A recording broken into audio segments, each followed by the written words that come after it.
Bonjour, dans cette vidéo, je vais vous expliquer comment installer WordPress plus WooCommerce sur donc une offre cPanel via Subtaculous. Donc WordPress, tout le monde le connaît, donc c'est le CMS le plus connu qui permet voilà, de créer un site web, un blog et avec le module WooCommerce de l'associer donc à une boutique en ligne. D'avoir d'un côté son site, son blog, la présentation donc de sa société par exemple, et de l'autre, une boutique en ligne vendant nos produits.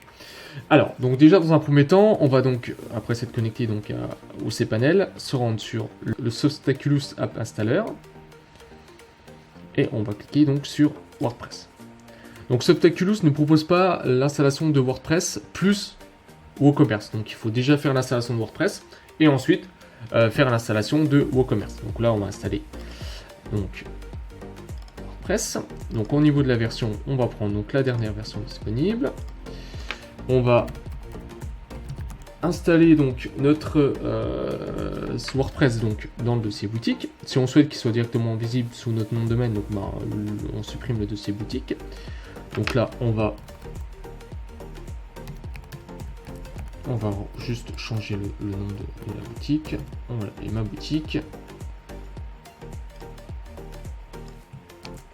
Hop, puis on va mettre My WordPress boutique.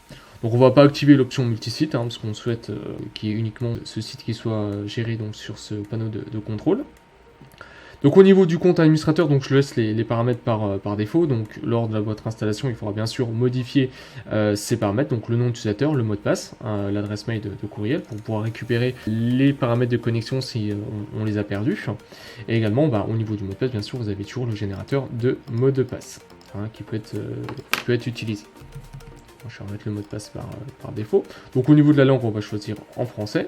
On va quand même activer un petit plugin qui permet de limiter le nombre de connexions erronées à l'admin, donc pour éviter donc les piratages. Donc au niveau des options avancées, donc au niveau des bases de données, je vais laisser donc tel quel. Alors je ne vais pas désactiver les notifications de mise à jour. Je vais juste mettre à jour donc avec les versions Mirror. Les versions de mise à jour automatique. Je vais également activer la mise à jour automatique des plugins et des thèmes. Donc le backup location, je vais laisser par défaut. Je vais choisir donc un premier thème pour ma boutique. Alors, je vais prendre par exemple celui-ci.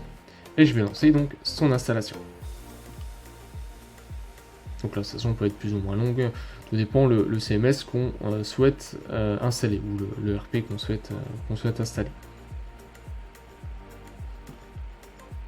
Voilà, donc notre installation a été finalisée. Donc là, on a de notre côté donc notre boutique, notre site, et de l'autre son administration. Donc là, l'administration classique de WordPress, on peut ajouter donc des articles, des médias, des pages, etc. Donc là, on va installer le module WooCommerce. Donc on va aller dans Extensions, Ajouter. Dans la recherche, on va taper. Donc là, on va prendre donc WooCommerce, comme l'indique la petite description, solution de e-commerce flexible et donc bien sûr associée donc à WordPress. Donc on va lancer son installation. Avec WooCommerce, bien sûr, on retrouve donc plusieurs autres modules qui peuvent être associés, installés sur ce service. Donc là, on va activer donc WooCommerce. Et donc là, on va configurer donc notre boutique. Donc on va indiquer où se situe donc notre boutique. Hop, en France. Donc on va mettre une adresse. Hop. Donc notre ville, le code postal. Donc la devise à laquelle on va donc les paiements qu'on va accepter. Donc là, on va rester en euros. Et donc là, vous allez pouvoir donc choisir quel produit vous souhaitez vendre. Donc là, des produits physiques et numériques, uniquement des produits physiques ou uniquement des produits numériques. Donc là, nous, on va laisser donc physique et numérique. Et donc également, on peut également vendre des produits et services en personne. Donc là, on ne va pas le cocher, on va juste garder produits physiques et numériques. Hop. Donc là, demande donc d'activer le suivi, l'amélioration de WordPress. Donc là, je ne vais pas le cocher, je vais continuer. Donc là, on va pouvoir donc activer les modules de paiement qu'on souhaite activer. On peut donc activer soit Stripe ou PayPal, donc soit les deux. Moi, je vais activer donc uniquement PayPal. Également, on peut également avoir tous les paiements hors ligne, hein. Donc chèque, virement, paiement à la livraison, hein, qu'on peut activer. Là, donc, mais dans notre exemple, je vais uniquement activer donc PayPal. Je vais continuer. Donc là, il est en train d'enregistrer mes informations. On va pouvoir donc définir un préfixe pour couvrir les expéditions, également les hors zones, hein, par exemple hors France. Donc là, bon, là je vais laisser par défaut. On va également pouvoir utiliser donc des systèmes spécifiques donc pour le poids des produits et leurs dimensions. Donc là, on va laisser kilogrammes et centimètres. On va continuer. Donc là, il faut que je mette un prix. On va mettre par exemple 10 € et là 15 € hors France. Là, je vais continuer. WooCommerce nous proposer des modules complémentaires, gérer donc les taxes, Mailchimp pour envoyer donc des mails en masse, également donc un petit module avec Facebook qui permettra d'avoir une visu également sur ce réseau social.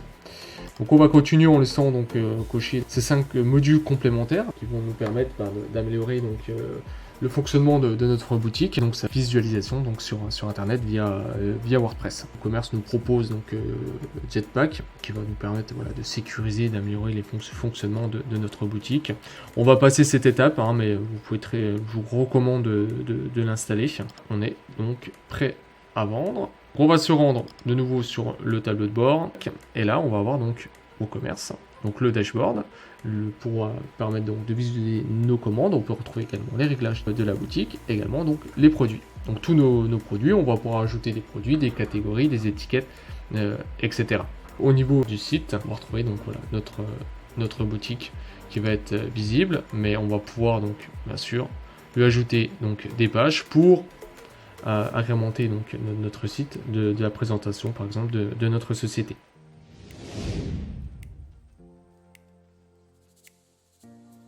Si vous avez aimé cette vidéo et désirez plus de contenu de ce type, nous vous invitons à laisser un pouce bleu en bas de cette vidéo, à vous abonner si ce n'est pas déjà fait et activer la cloche pour ne rien louper.